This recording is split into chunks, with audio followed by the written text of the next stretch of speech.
ఎందుకు పనిచేయడం లేదు చెప్పండి. ఒక కొమరాడు అవ్వచ్చు, గరీబులు అవ్వచ్చు, జిఎంఎల్స్ అవ్వచ్చు, ఎక్కడో కూడా నాయకులు అంటే జనసేనను కలుపుకుని వెళ్తే మా అధికారం, మా ఎంపీటీసీ, మా జడ్పీటీ స్థానం పోతాయని కొంతమంది కలుపుకోవట్లేదు.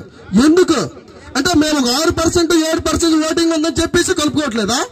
ఎందుకు మీరు కలుపుకోవట్లేదు? నాయకులందరూ ఒక్కొక్క 40 సంవత్సరాల ఇండస్ట్రీ ఉంది అందరికీ. మేము ఎవరు కట్టు వచ్చామా? మేము దేనికోసం? ఒక సిద్ధాంతాల కోసం, జనసేన పార్టీ సిద్ధాంతాల కోసం పనిచేస్తాం. అందరూ వచ్చి కూడా మాకు ఏ రోజు కూడా కుర్చీలు అక్కర్లేదు, మాకు మీరు గౌరవించకపోయినా ఒక చెట్టు కింద మేము ఉన్నాం. అందరూ కూడా మీకోసం పనిచేయడం మీకు సిద్ధంగా ఉన్నాం. మీరు ఎవరో సిద్ధంగా లేరు. నేను చెప్తాను, మీరు ఎవరు సిద్ధంగా లేరు. టీడీపీకి ఒక సైన్యం అంటే 40 years ఇండస్ట్రీ ఉంది అన్నమాట.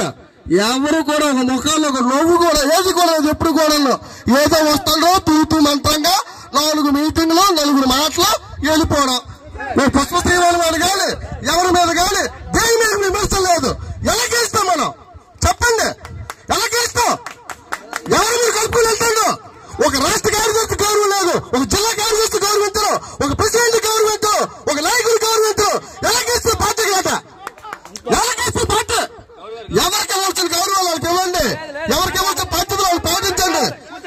మీరు ఉండండి, మీరు మాట్లాడవు పిల్లండి. ఇక్కడికి ఎవరికి టికెట్ వచ్చినా ఉమ్మడి అభ్యర్థిగా గెలిపించుకునే బాధ్యత మనందరికీ ఉంది ఇక్కడ. ఆ బాధ్యత తీసుకుని మనందరం పనిచేయాలి ఇక్కడ. అందరూ నాయకుల మీద ఇక్కడ ఒక ఎవరు మన లోకేష్ గారికి ఇదో మనం మేడం గారికి టికెట్ ఇచ్చినా, ఎవరికి టికెట్ ఇచ్చినా అందరం కలిసి ఉమ్మడిగా పనిచేయాలి. దాని మీద ప్రణాళిక రచించండి. మా భవిష్యత్ గ్యారంటీ మాకు కష్టం